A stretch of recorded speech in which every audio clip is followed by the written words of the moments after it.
shouted, "Good morning, ma'am." And the subject-wise teachers come to our class and explain the topic and make us to understand and make the class lively. At the end of the class, we only say that, "Thank you, ma'am." We don't know that they always think about us. It means like, which is the easy way to understand.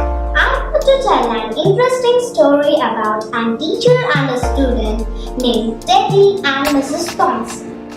Teacher by name Mrs. Thomson entered the class for the first time. She had a habit of starting the class by saying, "Love you all." She knew that she is lying. One of the students in the class was very silent, unkempt, untidy, nothing in the child that kept true attention for Mrs. Thomson. She picked up for every negative example. After exams, she wrote a progress for Teddy.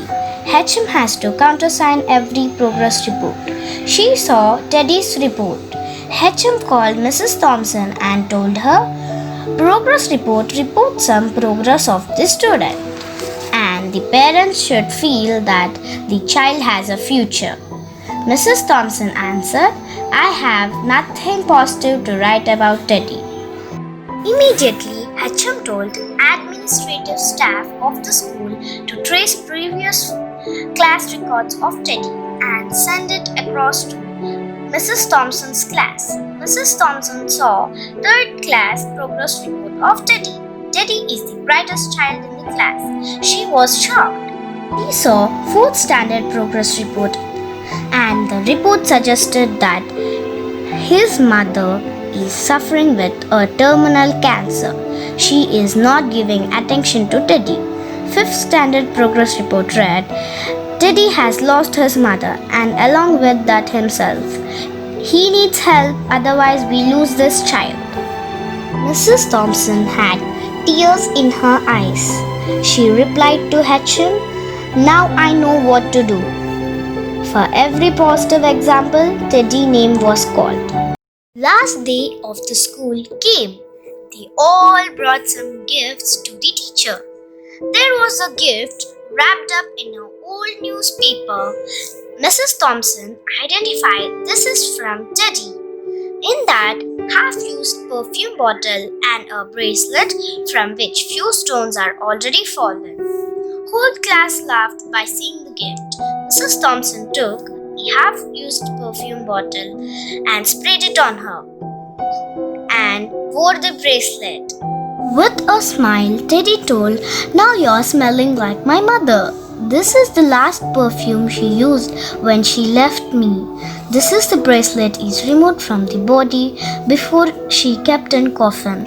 1 year later, at the end of the school, a letter on Mrs. Thomson's table. "I have seen few more teachers, but you are the best teacher I have ever seen. With love, your Teddy." Every year, she used to get a letter from Teddy. Years rolled by. They lost contact. An agent traced Mrs. Thomson's address and handed over a letter, and it was signed by Dr. Theodore, PhD, inviting to his wedding. Teddy is now Dr. Theodore, PhD.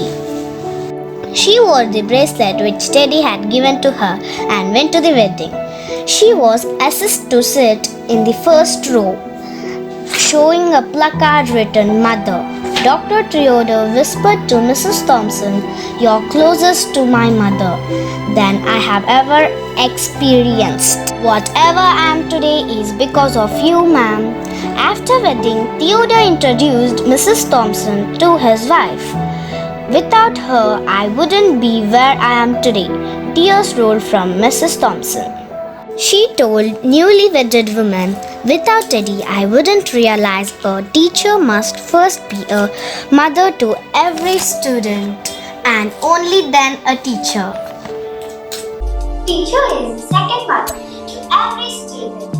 In this pandemic situation, our teachers are doing the best. So always respect your teachers. They know how to bring out best from every student. This video video is dedicated to all the teachers.